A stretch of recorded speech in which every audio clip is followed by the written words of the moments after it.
Hello everyone, it's Angel from the Abernathy's Go Green. If you are new to my channel, welcome. I post videos on anything having to do with green and eco living, mostly makeup and skincare and all that fun stuff. Consider subscribing to my channel if you haven't already. I would appreciate it so much. Today we are going to be talking about some of my tips for a successful no-buy or low-buy. Last year, I put myself on a total of 6 months of no-buy. I am by no means an expert at this, but I did learn a couple of things and I thought I would share it with you guys.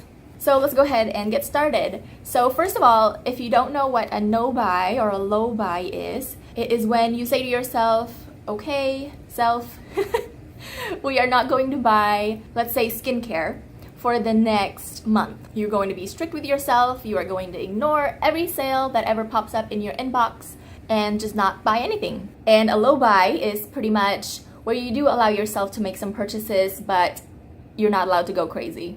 So now that we have a somewhat clear understanding of what a low buy and a no buy is, let's go ahead and move on to my tips.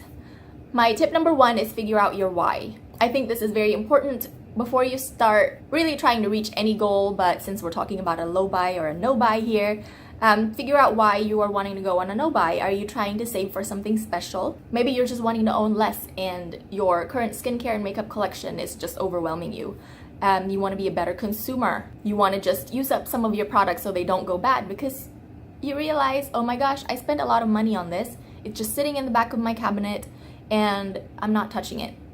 So I need to go on a no-buy and just focus on finishing these beautiful products. So tip number 2 is you do have to plan for it. I think a really good way to do that is take an inventory of everything that you own, make a list, and then itemize everything. Put a number next to, let's say you're doing a makeup no-buy. Say I have 5 primers, 10 foundations, 20 eyeshadows. So that way you can really get a grasp of how much you have, and I think it'll make it click in your head even more that I have 20 eyeshadow singles. I don't need the new release of these other beautiful colors. That type of a thing, right? And this is also a good way to make sure that you are gonna have everything that you need while you are on your no-buy. Obviously, if your goal is to finish up some of the product, running out won't be such a big issue for you. But let's say, not having anything to do with makeup or skincare, you are trying to tell yourself, I am not going to buy any Starbucks this month.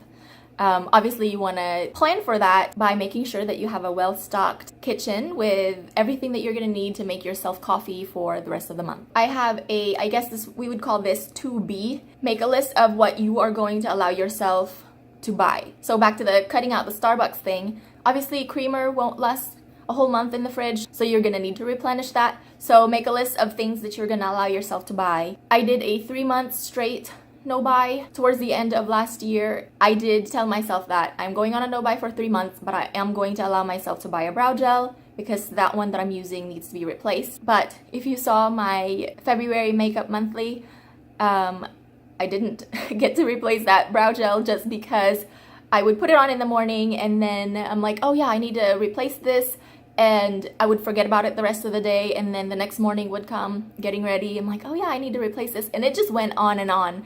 And then also I would watch reviews of maybe like a brow gel that I want to buy, but then the reviews are just all over the place. So that just went on those 3 months, and I never got to replace it until just recently, which you would have seen in that makeup monthly video that I did. So plan for it and then make a list of what you will allow yourself to buy if you need to. So number 3, get ready to be creative. I once watched this YouTuber take a fine-tipped eyeliner brush and she dipped it in her mascara and made a pretty impressive wing eyeliner with it. So if you're doing a no-buy and you are being very strict, that might be something that you would consider doing, but just be creative. Can you use an eyeshadow as a highlighter maybe? Number 4 is avoid temptation. Don't go window shopping. Don't go browsing your favorite online boutiques on your lunch break. Unsubscribe from the email list, at least while you're doing your no-buy, and then whenever your no-buy is done, then resubscribe. So that way there's no temptation there. You might even have to go as far as to unfollowing Instagram accounts of influencers that you love that just review products and all that, and it wouldn't hurt my feelings if it was me because I know that I review a lot of products on my Instagram account, and if that If that is just too tempting for you, then unfollow and then follow back, of course, after your NoBuy. No hard feelings. Tip number 5 is make a wish list. And you might be saying, but Angel, you just said, don't be looking at anything, no window shopping, nothing. This will have to 100% depend on you and how disciplined you will be. I know that I still enjoy looking at products and reviews, and this kind of gives me something to look forward to. Like whenever I did that 3-month-long NoBuy, obviously I finished a bunch of my products and I was gonna need something to replace all of those. So that's when a wish list comes in, and like I said, it gives you something to look forward to. But tip number 5B, I guess we'll call this, is do not overspend after you're done with your NoBuy, because then it's like you're reversing everything that you just did. Tip number 6, concerning your wish list, sleep on it. You will be surprised at how many products you're gonna cross off that list and say, I don't want this anymore. Because I know whenever I watch YouTube videos or, you know, going through those emails that they send us, I would put something maybe on my wish list and then just research the product really well, view other people's reviews, and really research the ingredients and everything. And I'm like, you know what? This isn't really for me. So I would cross that off my wish list. So my wish list gets a little bit shorter every time. Kind of like how they tell you whenever you're in the store and let's say you picked up a shirt,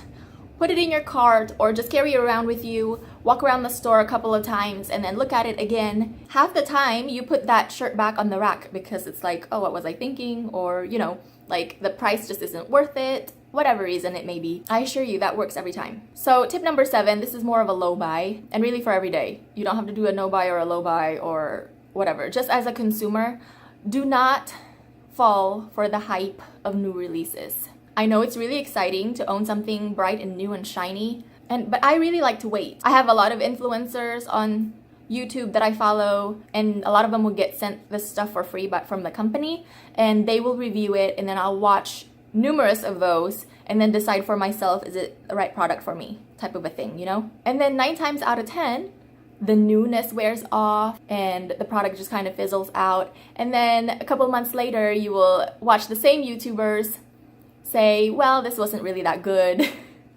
And then you were like, yes, I'm so glad that I did not fall for that hype. Number 8, and my last tip, is take it day by day or week by week. Because sometimes if you go, okay, I'm on a no-buy for a month, and here it is, February 5th, and you're like, oh my gosh, is this ever going to end? What I like to do is take it week by week. I mark on my calendar, no buy. Very explicitly mark on my calendar, this is a no buy. And then after the first week is over, I put a little heart there or a smiley face because I know that week is over, and so we move on to the next one. Do not get it stuck in your head, the thought of, oh my gosh, this is not gonna end, this is the longest month ever. Just take it week by week, day by day. It'll go by, just like anything. This too shall pass, as they say. And then at the end of that month, you are gonna have this feeling of accomplishment and you're just gonna be so proud of yourself. And then you're gonna say, hey, I didn't really use all that much product. Maybe I should go into March also. And you just keep going. Before you know it, half the year has passed. You did a no-buy for 6 months. So that's kind of what happened to me. Last year, there was nothing negative that took place. Whenever I did that 3-month-long no-buy, I timed it so the end of it would be all the Black Friday sales. And you know what I bought? I bought 3 items. I bought a deodorant, a lip gloss, and a face oil. I thought I was gonna like go crazy. I saved up all this money. Like I was like, all right, 3 months of no-buy. This is how much I would have spent those 3 months. So this is how much I'm going to allow myself to spend on the Black Friday deals, right? I bought 3 things. Because I looked at my wish list and I was like, you know what? I don't need any of this. It just kind of really shifted the way that I think about shopping and needing a whole bunch of things that I really don't need. So yeah, something just changed about me, and now I'm doing Project Pan and Shop My Stash and giving you tips on how to have a successful no-buy. So I think that is going to be it for today's video. If you have any more tips, leave them on the comments down below. Thank you guys for watching. I hope you found this helpful, and I will see you on my next video. Bye!